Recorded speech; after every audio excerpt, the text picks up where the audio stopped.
Ladies and gentlemen, it's time for Pine v. Albert! It certainly is. Welcome back to the program. Well, a new poll reveals more than half of all Australians support Pauline Hanson's call to ban the wearing of burqas in public. For more on this and a whole lot more, joining me now is Defence Industry Minister Christopher Pyne and Shadow Infrastructure and Transport Minister here in the studio, Anthony Albanese. Good morning to both of you. Good morning. Good morning, Lisa. Christopher, I'm going to start with you. Now, Pauline Hanson created headlines with her burqa stunt in Parliament. Does this poll suggest to you that she was right? No, she was wrong to do what she did. She was wrong to try and turn the Senate into a circus, but that's a different issue really to the issues around banning the burqa. Now, the concern that I have about the burqa is that it isolates women from society in general, and I think that is a dangerous thing. It's nothing to do with it being Muslim or any other kind of religion for that matter, and that's why I think the debate needs to be parsed, if you like, to be separated out. Now, Pauline Hanson and the One Nation crowd wanted to make it about Muslim women. I think it's really more an issue about isolating any kind of woman from the rest of society, and that's why I guess the French government, they banned the burqa because they said it was a way of controlling women.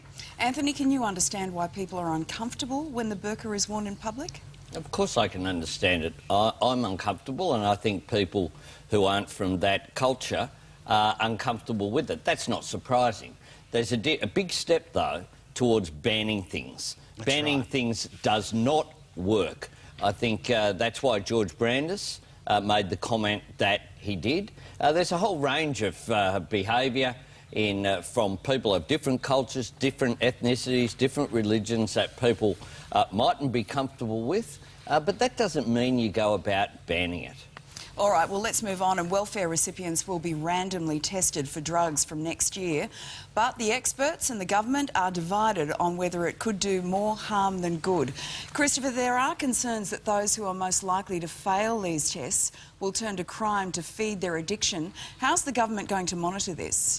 Well, Lisa, there are a whole lot of steps before you get to the point of taking a person off welfare. And the first step that this trial is designed to discover is if you are on ice or some other kind of addictive drug, we want to find out, and then we want to get those people the help that they need. This is not about punishing people.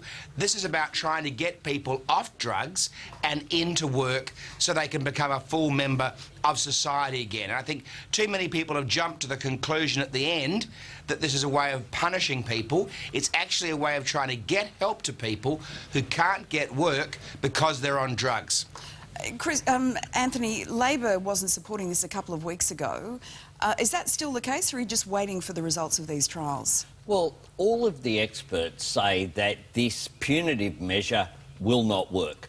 If they were serious about getting people off drugs, and everyone can agree, I think, that that's a good thing, then what you'd be doing is putting money into rehabilitation, putting money into supporting people through that process of getting off drugs, not stigmatising particular communities, including Canterbury Bankstown, some of which I happen to represent in the National Parliament.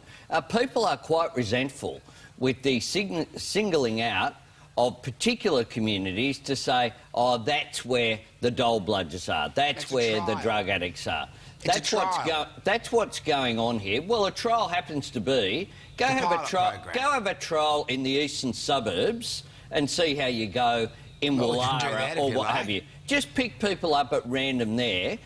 That, of course, won't happen because that's Malcolm Turnbull's electorate. But are there as many welfare recipients in those suburbs? No, but there's certainly at least as many cocaine people who are taking various drugs in the eastern suburbs as there are in the electorate that I represent. Well, I think you're probably right, but... I am right. Are they using the public purse to feed their cocaine The surveys show that that's the case in terms of the analysis that has taken place. But are they using public funds, taxpayers' money, to feed their cocaine habit? No, they're not, by and large, because of the nature of the addiction or the drug habits that are in the eastern suburbs are different. But why is these communities being singled out?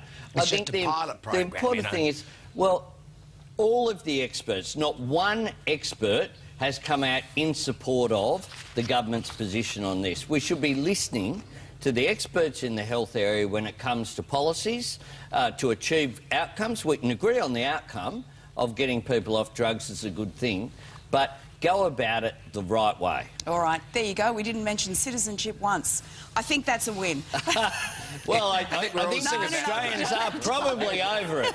I think they are, but they've got until October for this to keep running, unfortunately. We're going to have to leave it It might there. get 1 or 2 mentions between now and still October. going. All right. I reckon it will. Still Those go. Turn him ministers off. need... Gentlemen, Those You're out of time, you two.